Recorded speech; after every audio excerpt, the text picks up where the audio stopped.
বন্ধুসকল welcome to my YouTube channel Assam career job. আজি পুনৰ আপোনালোকৰ ভাল খবৰ হৈ গ'ল। পুনৰ আপোনালোকৰ নেক্টাৰ বিভাগৰ ফালৰ পৰা নতুন এটা বিভাগ হয়, তাৰ পৰা আপোনালোকক কিছুমান ভেকেঞ্চি মুকলি কৰিছে। গ্ৰেড 3 আৰু গ্ৰেড 4 লেভেলৰ ভেকেঞ্চি মুকলি কৰিছে নেক্টাৰ বিভাগৰ ফালৰ পৰা। ইয়াত আপোনালোকৰ 10 পাছ 12 পাছ ডিগ্ৰী পাছ সকলোৱে ভেকেঞ্চিখিনি দেখিবলৈ পাব। অসম চৰকাৰৰ চাকৰি হয় আৰু ইয়াৰ কাৰণে আপোনালোকে অনলাইন যোগে আবেদনসমূহ কৰিব পাৰিব।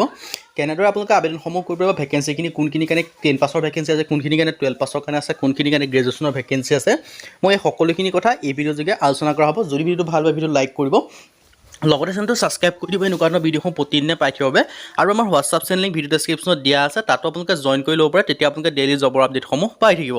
আহক আজি ভিডিঅ'টো আৰম্ভ কৰোঁ। মই আপোনালোকক জনাইছোঁ ভেকেঞ্চিখিনি আছে নেক্টাৰ বিভাগৰ ফালৰ পৰা আৰু গ্ৰেড 3 আৰু গ্ৰেড 4 লেভেলৰ চাকৰি হয়। 10 পাছ 12 পাছ ডিগ্ৰী পাছৰ ভেকেঞ্চি হয়। নেক্টাৰ ৰিক্ৰুটমেণ্টৰ পৰা ভেকেঞ্চিখিনি মুকলি কৰিছে। 25টা ভেকেঞ্চি মুকলি কৰিছে আপোনালোকে দেখিব পাৰিছে। 25টা হ'ল এটা বৃহৎ এটা নিযুক্তি বুলি ক'ব পাৰিব, কিয়নো ইয়াত আপোনালোকক গ্ৰেড 3 আৰু গ্ৰেড 4 লেভেলৰ চাকৰি মুকলি কৰি দিছে।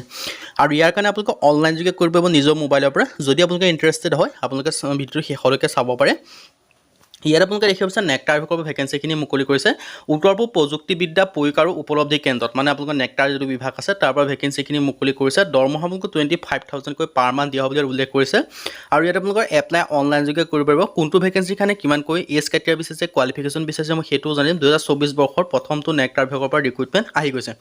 ইয়াৰ আপোনালোকে দেখা পাইছে অৰ্গেনাইজেশ্যন নেম আছে নেক্টাৰ, নাম্বাৰ অফ পোষ্ট আছে 25, এডুকেশ্যন কোৱালিফিকেশ্যন হৈছে ডিগ্ৰী 10 পাছ BSc, আৰু জব টাইপ হৈছে চেণ্ট্ৰেল গভৰ্ণমেণ্টৰ জব হয়। আৰু এপ্লাই মড হৈছে অনলাইন যোগে কৰিব পাৰিব।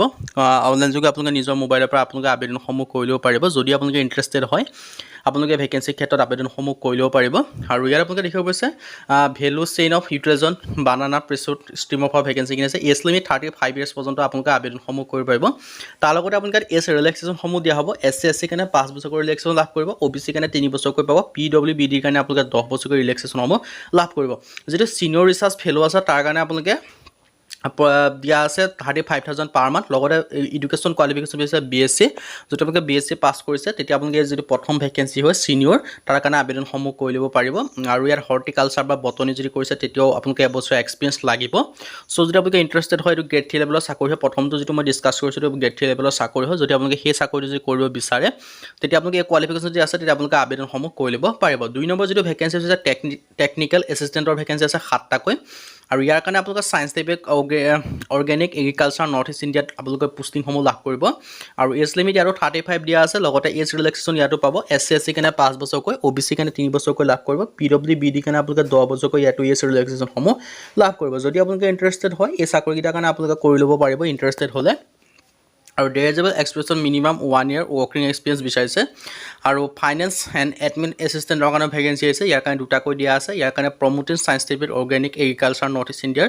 আৰু এজ লিমিট 30 ইয়াৰ্ছ পৰ্যন্ত আপোনালোকে ইয়াতো আবেদনসমূহ কৰি ল'ব। চেলাৰী আপোনালোকক 25,000কৈ পাৰ মান্থ দিয়া হ'ব বুলি উল্লেখ কৰিছে। এছেঞ্চিয়েল কোৱালিফিকেশ্যনৰ কথা কৈছোঁ BCom, এনি গভ ৰিকগনাইজ ইউনিভাৰ্চিটিৰ ফালৰ পৰা যদি আপোনালোকে BCom পাছ কৰিছে তেতিয়া আবেদনসমূহ কৰিব পাৰিব। 2 year ৱৰ্কিং এক্সপিৰিয়েঞ্চ বিচাৰিছে। চ' যদি আপোনালোকৰ 2 year ৱৰ্কিং এক্সপিৰিয়েঞ্চ আছে তেতিয়া আপোনালোকে ভেকেঞ্চিটোৰ কাৰণে আবেদনসমূহ কৰিব পাৰিব। 2 নম্বৰ যিটো 4 নম্বৰ ভেকেঞ্চি আছে name of the post of কাৰ্টেভ ড্ৰ'নে পাইলটৰ ভেকেঞ্চি। ইয়াৰ কাৰণে 5টাকৈ মুকলি কৰিছে। GIS প্ৰজেক্টৰ ভেকেঞ্চি আছে। যদি আপোনালোকে এজ লিমিট 35 ইয়াৰ্ছৰ ভিতৰত হয় তেতিয়া আপোনালোকে আবেদনসমূহ কৰি ল'ব পাৰিব। এজ ৰিলেক্সেশ্যনৰ ক্ষেত্ৰত আপোনালোকে SC/SC কাৰণে 5 বছৰকৈ লাভ কৰিব, OBC কাৰণে 3 বছৰকৈ লাভ কৰিব, PWBD কাৰণে 10 বছৰকৈ আপোনালোকে এজ ৰিলেক্সেশ্যনসমূহ লাভ কৰিব। যদি আপোনালোকে name of the post of coordinate and field এছিষ্টেণ্টৰ কাৰণে আবেদন কৰিব বিচাৰে এইটো এটা বহুত ভাল ভেকেঞ্চি হয়। চ' ইয়াৰ কাৰণে যদি আপোনালোকে আবেদনসমূহ কৰিব বিচাৰে তেতিয়া আপোনালোকে ইয়াৰ কাৰণে 10 পাছ কৰিলে হ'ল। ইয়াৰ কাৰণে 7টাকৈ ভেকেঞ্চি আছে। ইয়াৰ কাৰণে GIS প্ৰজেক্টৰ। আৰু ইয়াৰ কাৰণে এডুকেশ্যন কোৱালিফিকেশ্যন যদি আপোনালোকে 10 পাছ কৰিছে তেতিয়া আবেদনসমূহ কৰিব পাৰিব। কিন্তু কোৱালিফিকেশ্যন বিচাৰিছে, কোৱালিফিকেশ্যন মানে এক্সপিৰিয়েঞ্চ বিচাৰিছে। এক্সপিৰিয়েঞ্চ আপোনালোকৰ এখন 6 মহীয়া মান্থৰ এখন চাৰ্টিফিকেট লাগিব। আৰু প্ৰজেক্ট ফেলৰ কাৰণে ইয়াৰ কাৰণেও আপোনালোকৰ মাষ্টাৰ ডিগ্ৰী কৰিব লাগিব। বাকী 10 পাছৰ ভেকেঞ্চিকেইটাৰ কথা মই আপোনালোকক জনালোৱে। আৰু যদি হাউ টু এপ্লাই ক্ষেত্ৰত ইয়াৰ কাৰণে আবেদন কৰিবলৈ যিটো nectar.org.in/career যিটো অফিচিয়েল ৱেবছাইট আছে তাত গৈ আবেদনসমূহ কৰিব পাৰিব। নাইবা মই ভিডিঅ' ডেছক্ৰিপশ্যনত লিংক দিয়া থাকিব, আবেদন কৰা এপ্লাই কৰা লিংকটো দিয়া থাকিব, তাতো আপোনালোকে ক্লিক কৰি আবেদনসমূহ কৰি ল'ব পাৰিব। যদি ইণ্টাৰেষ্টেড হয় এই ভেকেঞ্চিকেইটাৰ কাৰণে আবেদনসমূহ কৰি ল'ব পাৰিব। যদি ভিডিঅ'টো ভাল পালে ভিডিঅ' লাইক কৰিব পাৰে, লগতে চেনেলটো ছাবস্ক্ৰাইব কৰি দিব পাৰে। এনেকুৱা ধৰণৰ ভিডিঅ'সমূহ প্ৰতিদিনে পাই থাকিব। আৰু মই 10 পাছৰ ভেকেঞ্চিকেইটাৰ কথা মই আপোনালোকক জনাই দিছোঁ। চ' আপোনালোকে এই ভেকেঞ্চিকেইটাও আবেদনসমূহ কৰি ল'ব পাৰিব। 10 পাছ 12 পাছ গ্ৰেজুৱেশ্যন সকলোৰে কাৰণে ভেকেঞ্চিখিনি আপোনালোকে দেখিবলৈ পাব। যদি ইণ্টাৰেষ্টেড আবেদনসমূহ কৰিব পাৰে নেক্টাৰ ৰিক্ৰুটমেণ্টৰ। আজি ভিডিঅ' ইমানে। যদি ভিডিঅ' ভাল পালে লাইক কৰিব, লগতে চেনেলটো ছাবস্ক্ৰাইব কৰি দিব পাৰে। এনেকুৱা ধৰণৰ ভিডিঅ'সমূহ প্ৰতিদিনে পাই থাকিব। আজিলৈ প্ৰতি ভিডিঅ'ত লগ পাম।